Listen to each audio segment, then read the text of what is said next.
السلام علیکم ویورز، ہم نے انبیاء کرام کے قصوں کی جو سیریز سٹارٹ کی ہے اس کے حوالے سے ایک نئے نبی کی زندگی کا قصہ آپ کے لیے لے کر آئے ہیں۔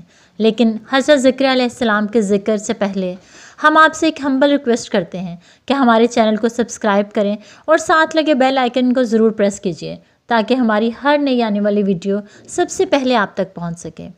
تو آئیے چلتے ہیں اللہ تعالیٰ کے ایک برگزیدہ پیغمبر حضرت زکریا علیہ السلام کی زندگی کی طرف۔ اللہ تعالیٰ نے حضرت زکریا علیہ السلام کو قوم بنی اسرائیل اور پیغمبروں میں برگزیدہ کیا تھا۔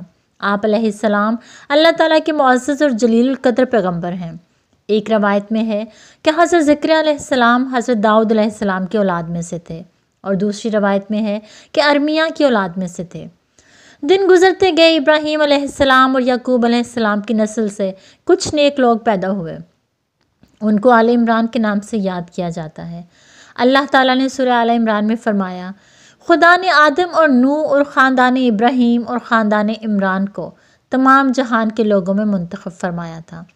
ان میں سے بعض کی اولاد تھے، اور خدا سب کچھ سننے والا اور ہر بات جاننے والا ہے۔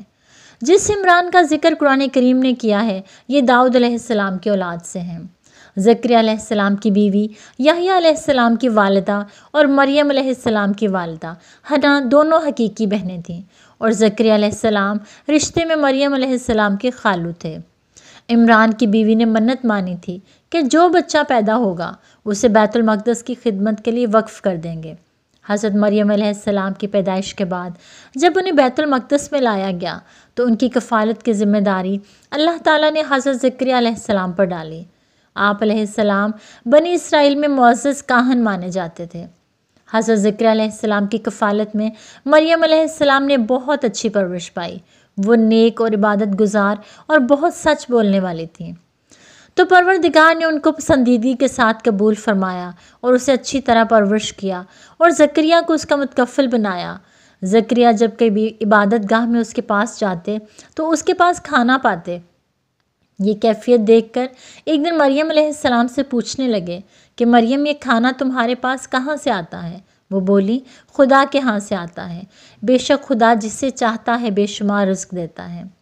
بخاری، مسلم، ترمذی اور نسائی کی حدیث میں ہے، آپ صلی اللہ علیہ وآلہ وسلم نے فرمایا، وہ اپنے زمانے میں مریم علیہ السلام سب سے افضل عورت تھیں، اور اس امت میں خدیجہ رضی اللہ تعالیٰ عنہ سب سے افضل عورت ہیں۔ جب زکریا علیہ السلام حضرت مریم علیہ السلام کے کمرے میں جاتے ان کے پاس بے موسم کے پھل رکھے نظر آتے۔ وہ پوچھتے، اے مریم، تیرے پاس یہ روزی کہاں سے آتی ہے؟ وہ جواب دیتی، یہ اللہ کے پاس سے آتے ہیں۔ تو پروردگار علیہ السلام سے انہوں نے دعا فرمائی کہ یا رب مجھے بھی اولاد عطا فرما۔ زکریا علیہ السلام نے یہ فضیلت دیکھی، ان کے دل میں اولاد کی خواہش پیدا ہوئی۔ وہ اس وقت تک بے اولاد تھے، ان کی عمر 100 سال سے زائد تھی، جبکہ ان کی بیوی بانجھ تھیں اور ان کی عمر 90 سال تھی۔ اولاد کی شدید تمنا کے باعث انہوں نے اللہ سے دعا کی۔ قرآن کریم میں ہے، ذکر رحمت ربک عبدہ زکریا یرثنی و یرث من آل یعقوب واجعلہ ربی رضیہ۔ یہ تمہارے رب کی مہربانی کا بیان ہے جو اس نے اپنے بندے زکریا پہ کی تھی، جو میری اور اولاد یعقوب کے میراث کا مالک ہو، اور اے میرے پروردگار اس کو خوش اتوار بنانا۔ زکریا علیہ السلام اپنے دور میں اکیلے ہی نبی تھے۔ ان کے دور میں اصحاب و رشتہ داروں میں کوئی قابل آدمی نہ تھا، تو ہم نے ان کی پکار سن لی اور ان کو یحییٰ بخشے، اور ان کی بیوی کو ان کے حسن معاشرت کے قابل بنا دیا۔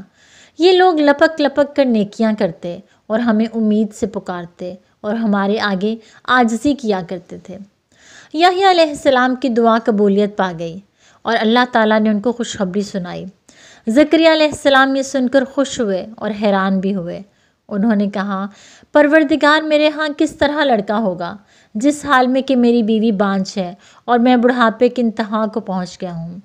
رب کریم نے جواب دیا، حکم ہوا کہ اسی طرح ہوگا جیسے تمہارے پروردگار نے فرمایا ہے کہ مجھے یہ آسان ہے، اور میں پہلے تم کو بھی تو پیدا کر چکا ہوں، اور جب کہ تم کچھ بھی نہ تھے۔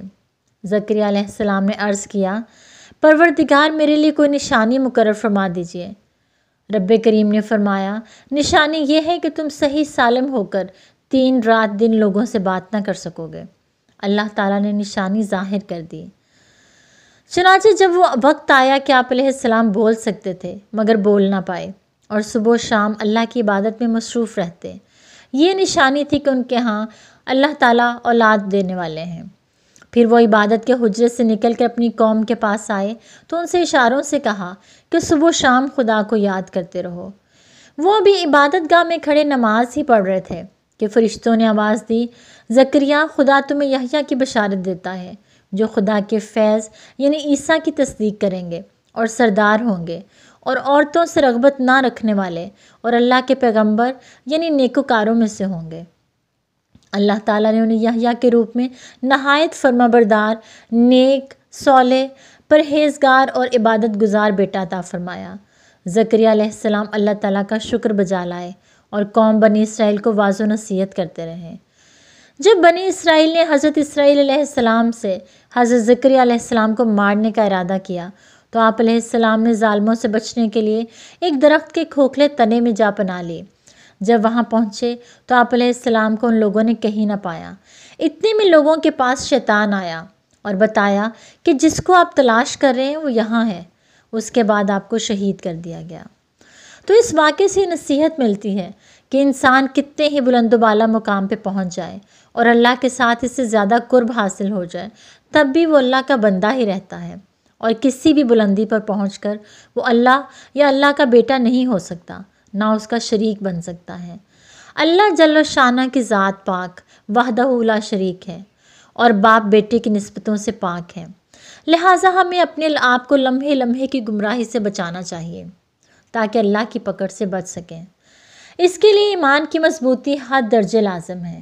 ایمان کے لیے لازم ہے کہ اس کے ساتھ اسلام بھی پایا جائے، اسی طرح حقیقی اسلام کے لیے شرط ہے کہ اس کے ساتھ ایمان بھی ہو۔ ایمان دین کی ہر اس بات کو دل سے سچا ماننے اور زبان سے ان کا اقرار کرنے، اپنے عمل سے اس کو ظاہر کرنے کا نام ہے جو اللہ تعالیٰ نے اپنے بندوں پر مقرر کر دیا، جبکہ اسلام اطاعت، فرمانبرداری اور عمل کرنے کا نام ہے۔ اللہ کریم سے دعا ہے کہ ہمیں پرہیزگاری عطا فرمائے اور دین و اسلام کی تعلیمات پر پورے طور پر عمل پیرا ہونے کی توفیق عطا فرمائے، آمین ثم آمین۔ جی تو ویورز، کیسے لگے آپ کو اس نبی کی زندگی کا قصہ اور آپ نے اس سے کیا سبق سیکھا؟ ہمیں اپنے کمنٹس میں ضرور بتائیے گا۔ اپنا بہت سا خیال رکھیے گا۔ ٹل دا نیکسٹ ویڈیو، اللہ حافظ۔